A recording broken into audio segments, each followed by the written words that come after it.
সুপ্রিয় দর্শক, আসসালামু আলাইকুম। আপনাদের সবাইকে স্বাগত জানাচ্ছি। এখনকার আলোচনা আপনাদের সঙ্গে আছি আমি সিরাজুল ইসলাম।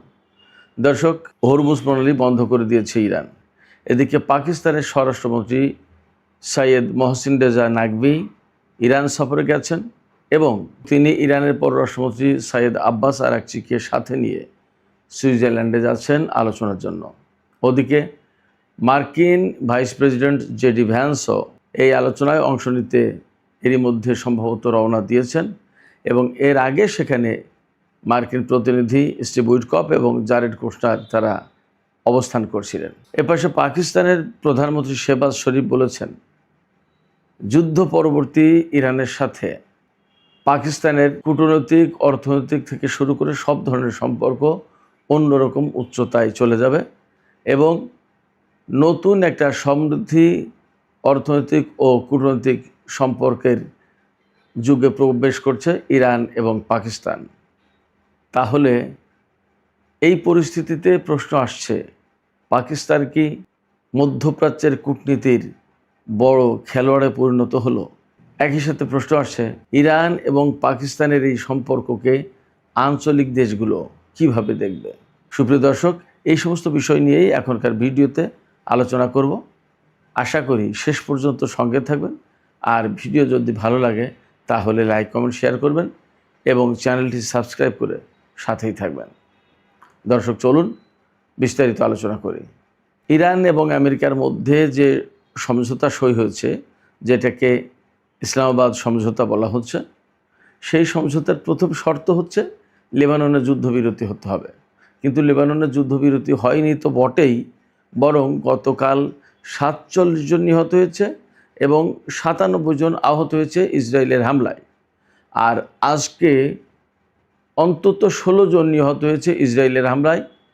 এই প্রেক্ষাপট, অর্থাৎ ইসরায়েল যখন লেবাননে একের পর এক হামলা চালাচ্ছে এবং কারো কথা শুনছে না, তখন ইরান প্রতিবাদ স্বরূপ বা আমেরিকার উপর চাপ সৃষ্টি করার জন্য হরমুজ প্রণালী বন্ধ করে দিয়েছে। হরমুজ প্রণালী বন্ধ করে দিয়েছে এবং এই ঘোষণা দিয়েছে ইরানের সামরিক বাহিনীর হেডকোয়ার্টার, যেটা খাতামুল আম্বিয়া হেডকোয়ার্টার, সেখান থেকে বিবৃতি দিয়ে এটা নিশ্চিত করা হয়েছে। এছাড়া ইরানি নৌবাহিনীর পক্ষ থেকে বিবৃতি দিয়ে বলা হয়েছে, কোনো জাহাজ যেন হরমুজের দিকে না যায়, হরমুজ এখন থেকে বন্ধ। ওদিকে মার্কিন ভাইস প্রেসিডেন্ট জেডি ভ্যান্স বলেছেন যে হরমুজ প্রণালী খোলা বলেই আমার কাছে এখনও খবর আছে, তবে হরমুজ প্রণালী নিয়ে ইরান যে উদ্যোগ নিয়েছে, সেই উদ্যোগ যদি সত্যি নিয়ে থাকে, অর্থাৎ হরমুজ প্রণালী যদি বন্ধ হয়ে থাকে, তাহলে আমেরিকার উপর আসলে একটা চাপ সৃষ্টি হবে এবং এই আলোচনা যেহেতু সুইজারল্যান্ডে হতে যাচ্ছে, তাহলে আমেরিকা অবশ্যই ইসরায়েলের উপর চাপ সৃষ্টি করবে। এবং আমরা দৃঢ়ভাবে বিশ্বাস করি, আমেরিকা যদি ইসরায়েলকে খুব সিরিয়াসলি বলে, জোর দিয়ে বলে, প্রেশার ক্রিয়েট করে বলে যে ইসরায়েল, তুমি লেবাননের উপর হামলা বন্ধ করো, তুমি লেবাননের উপর হামলা এখন আর করতে পারবে না, এমনকি এইরকমভাবে যদি বলে যে লেবাননের উপর হামলা করলে আমি তোমার পাশে নেই, আমি তোমার সাথে নেই, আমি তোমাকে অস্ত্র দেব না, তাহলে ইসরায়েল তাৎক্ষণিকভাবে চুপ হতে বাধ্য, যুদ্ধ বন্ধ করতে বাধ্য। এই যুদ্ধ বন্ধ করাটা জরুরি কেন? এই যুদ্ধ বন্ধ করাটা জরুরি এই কারণে যে এই যে ইরান ইসরায়েলের আগ্রাসনের প্রতিবাদে বা জবাবে হরমুজ প্রণালী বন্ধ করে দিল। যখনই হরমুজ প্রণালী বন্ধ করে দেবে, তখনই বিশ্ববাজারে তেলের দাম বেড়ে যাবে, আবার হরমুজ প্রণালীতে জাহাজের জট লেগে যাবে আরও বেশি এবং আবার তেলের ক্রাইসিস শুরু হবে, অর্থাৎ অস্থিতিশীলতা মারাত্মকভাবে ছড়িয়ে পড়বে, আবার বড় ধরনের সংঘর্ষের আশঙ্কা জোরালো হবে।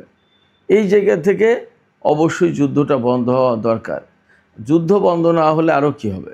যুদ্ধ বন্ধ না হলে যা সমস্যা হবে, তাতে বড় ধরনের সংঘর্ষের সম্ভাবনা বা আশঙ্কা তৈরি হবে। এই আশঙ্কা তৈরি হবে এই কারণে যে ইরানকে অবশ্যই লেবাননের পাশে দাঁড়াতে হবে এবং দাঁড়াবে তারা। আমেরিকা যেমন ইসরায়েলের পাশে দাঁড়িয়েছে বা দাঁড়ায়, তেমনি ইরান লেবাননের পাশে দাঁড়াবে। লেবাননের পাশে দাঁড়ালে যা হবে, ইসরায়েল যদি হামলা করতে থাকে, তাহলে ইরানকেও ইসরায়েলের বিরুদ্ধে হামলায় জড়িয়ে পড়তে হবে, যুদ্ধ শুরু হয়ে যাবে। তাহলে আবার সেই একই যুদ্ধ শুরু হবে, তাতে কোনো সন্দেহ নেই। এই পরিস্থিতি থেকে মুক্ত হতে হলে, এই পরিস্থিতির উত্তরণ ঘটাতে হলে আমেরিকাকে ইসরায়েলের বিরুদ্ধে শক্ত ব্যবস্থা নিতেই হবে এবং সেখানে যুদ্ধবিরতি কার্যকর করতে হবে।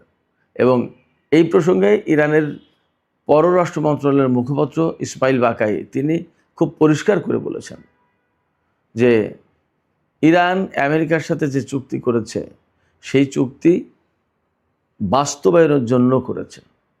তারা যে কমিটমেন্ট দিয়েছে, প্রতিশ্রুতি দিয়েছে, সেই প্রতিশ্রুতি রাখবে তারা, সেই জন্যই ইরান চুক্তি করেছে।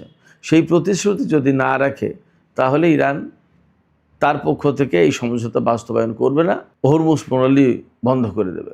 এই সংকটের ভেতরেও একটু আশার বা ভরসার দিক আছে, সেটি হচ্ছে পাকিস্তানের স্বরাষ্ট্রমন্ত্রী সৈয়দ মোহসিন রেজা নাকভি তিনি ইরান সফরে গেছেন এবং ঘোষণা এসেছে এইভাবে, তিনি ইরানের পররাষ্ট্রমন্ত্রী সৈয়দ আব্বাস আরাকচি সহ ইরানি প্রতিনিধি দলকে সাথে নিয়ে সুইজারল্যান্ডের জেনেভা শহরে আলোচনার জন্য আজকেই রওনা দেবেন এবং ওপাশে মার্কিন ভাইস প্রেসিডেন্ট জেডি ভ্যান্সও সুইজারল্যান্ডের উদ্দেশ্যে অলরেডি রওনা দিয়েছেন বলে খবর বেরিয়েছে।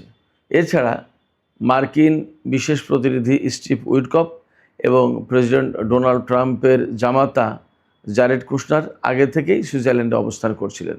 তার মানে মোটামুটি ধরা যায় বা আমরা আশা করতে পারি যে আজকে রাত থেকেই হয়তোবা আলোচনা শুরু হয়ে যাবে ইরান এবং আমেরিকার মধ্যে। যদিও হরমুজ প্রণালী বন্ধ করা হয়েছে, তবে আশার দিকটা এই জায়গা থেকে এটাও আশা করা যাচ্ছে, ইরান যেহেতু সিরিয়াসলি বলেছে আমেরিকাকে যে ইসরায়েলকে চাপ দিতে হবে যাতে সে লেবাননের যুদ্ধ বন্ধ করে, সেক্ষেত্রে আমেরিকাকে অবশ্যই এই চাপ দিতে হবে, না দিলে যুদ্ধবিরতি হবে না এবং এই আলোচনাও কত দূর এগোয় সেটা নিয়ে কিন্তু সন্দেহ সংশয় আছে। সেই জায়গা থেকে আমরা আশা করি আমেরিকা ইসরায়েলকে চাপ দেবে, যুদ্ধ বন্ধ হবে।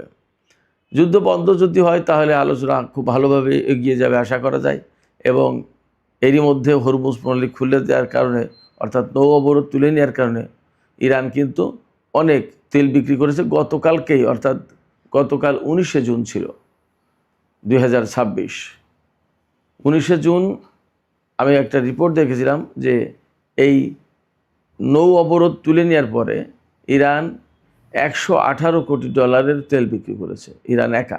সেই জায়গা থেকে সবার অর্থনীতিতে একটা সুবাতাস আসবে, এটা স্বাভাবিক ব্যাপার। কিন্তু আমেরিকা যদি পদক্ষেপ না নেয় তাহলে আবার অনিশ্চয়তা তৈরি হবে। সেই জায়গা থেকে প্রধান দায়িত্ব কিন্তু আমেরিকার উপরে, তাতে কোনো সন্দেহ নেই।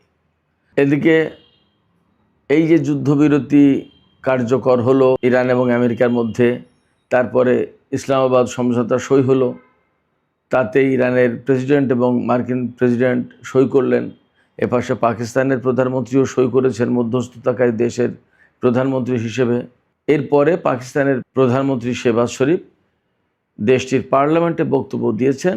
সেই বক্তৃতায় তিনি জানিয়েছেন ইরানের সাথে পাকিস্তানের এই যুদ্ধ পরবর্তী একটা কূটনৈতিক, অর্থনৈতিক থেকে শুরু করে সব ধরনের সম্পর্কে সুবাতাস লাগবে এবং এই সম্পর্ক অন্যরকম উচ্চতায় চলে যাবে। তিনি আশা করেছেন যে ইরান প্রতিবেশী দেশ হওয়ার কারণে এবং এই যুদ্ধবিরতির ক্ষেত্রে মধ্যস্থতায় ইরানও সহযোগিতা করেছে, তা না করলে যুদ্ধবিরতি হতো না। তো এই যে সহযোগিতা, এই সহযোগিতার কারণে আশা করা হচ্ছে এই সহযোগিতা দিন দিন আরও বাড়বে এবং সেই সহযোগিতা বিভিন্ন ক্ষেত্রে ছড়িয়ে পড়বে। তাতে ইরান এবং পাকিস্তানের মধ্যে সম্পর্ক অনেক বেশি ঘনিষ্ঠ হবে এবং এতে দুই দেশেরই অর্থনৈতিক উন্নয়ন অর্জিত হবে।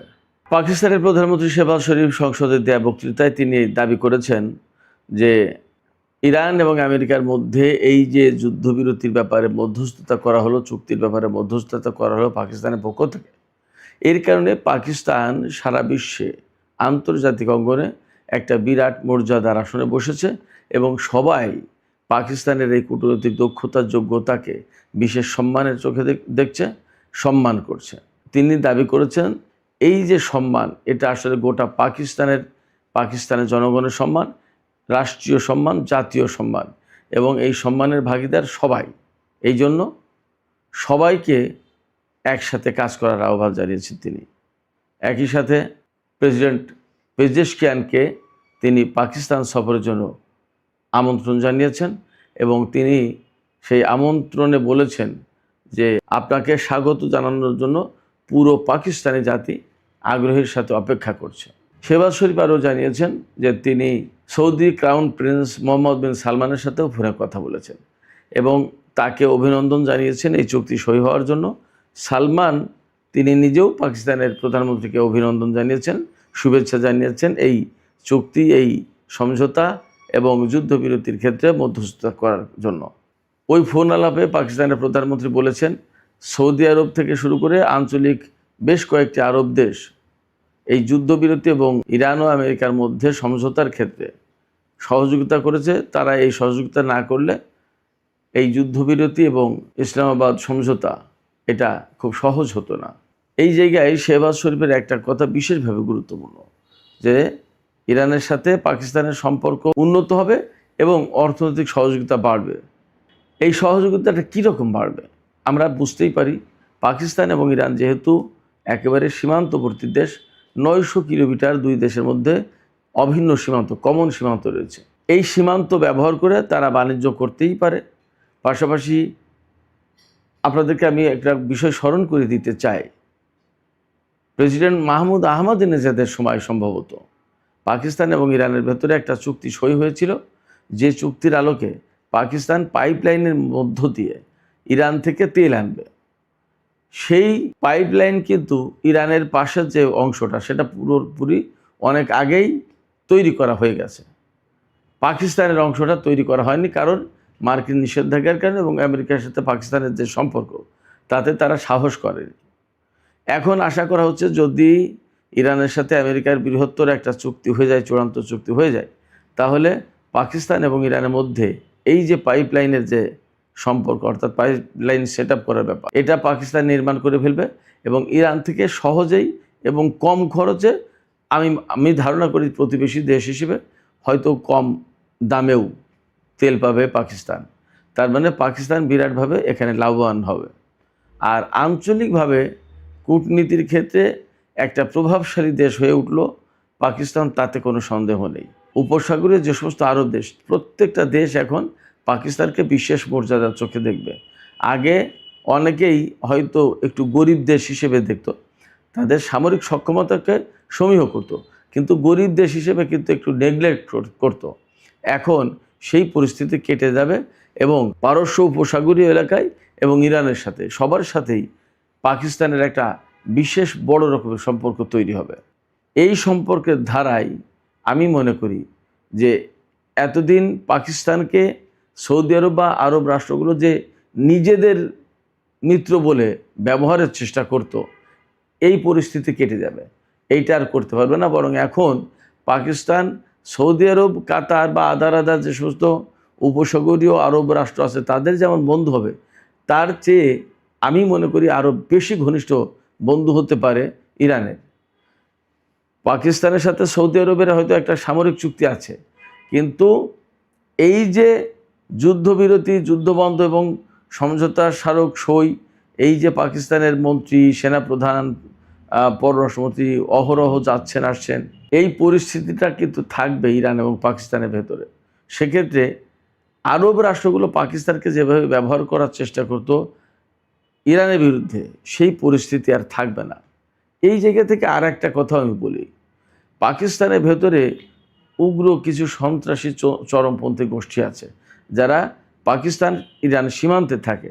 এরা ইরানের ভেতরে ঢুকে বিভিন্ন সময় নাশকতা চালায় এবং এদের সাথে বিশেষ করে সৌদি আরব বা আরব বিশ্বের যে সমস্ত দেশে ওয়াহাবি সালাফি মতবাদ আছে, এদের সাথে তাদের সম্পর্ক আছে। এখন যে নতুন প্রেক্ষাপট, নতুন অধ্যায় শুরু হলো, এই নতুন প্রেক্ষাপটের নতুন অধ্যায়ে ইরানের ভেতরে এই নাশকতার মাত্রাটাও আশা করা যায় খুবই কমে আসবে। এইটা যদি কমে যায় তাহলে ইরানের ভেতরে সামগ্রিকভাবে নাশকতার যে ঘটনাগুলো ঘটতো এর অনেক কিছু এখন কমে যাবে, এমনটা আমরা আশা করতে পারি। তো সামগ্রিকভাবে এই চুক্তি যদি বাস্তবায়িত হয়, যুদ্ধবিরতি যদি হয়, তাহলে পাকিস্তানের সাথে ইরানের যেমন সম্পর্ক হবে, তেমনি পাকিস্তানের সাথে ইরানের সাথে আরব রাষ্ট্র, বিশেষ করে পারস্য উপসাগরীয় এলাকার আরব রাষ্ট্রগুলোর একটা ত্রিমুখী ভিন্ন মাত্রার সম্পর্ক হবে বলে আশা করা যাচ্ছে। ব্যাপারটা যদি এই রকম হয় তাহলে মোটামুটি নিশ্চিত হওয়া যায় আমেরিকা এখানে কিন্তু প্রভাবশালী মাতব্বর হিসেবে থাকতে পারবে না। তখন আমরা অবশ্যই একটা নতুন ভূ রাজনীতি, নতুন পরিবেশ এবং নতুন মধ্যপ্রাচ্য দেখব। সুপ্রিয় দর্শক, আজকের আলোচনা এখানেই শেষ করতে চাই। আলোচনা শেষের আগে আপনাদের কাছে জিজ্ঞেস করি বা আপনাদের কাছে প্রশ্ন করি, আপনাদের কি মনে হয় পাকিস্তান এবং ইরানের সাথে যে সম্পর্ক নতুনভাবে তৈরি হতে যাচ্ছে, তাতে কি একটা নতুন মধ্যপ্রাচ্য আমরা দেখব বলে আশা করা যায়? এবং এই ক্ষেত্রে ভারত, পাকিস্তান, সংযুক্ত আরব আমিরাতের মধ্যকার যে ত্রিমুখী একটা সম্পর্কের রসায়ন আছে, সেখানে আসলে কীরকম পরিবেশ তৈরি হবে বলে আপনাদের মনে হয়? দর্শক, আপনাদের মতামত কমেন্টে জানাতে পারেন। আর ভিডিও ভালো লাগলে লাইক, কমেন্ট, শেয়ার করবেন এবং চ্যানেলটি সাবস্ক্রাইব করে সাথেই থাকবেন। আপনাদের সবাইকে অনেক অনেক ধন্যবাদ। আল্লাহ হাফেজ।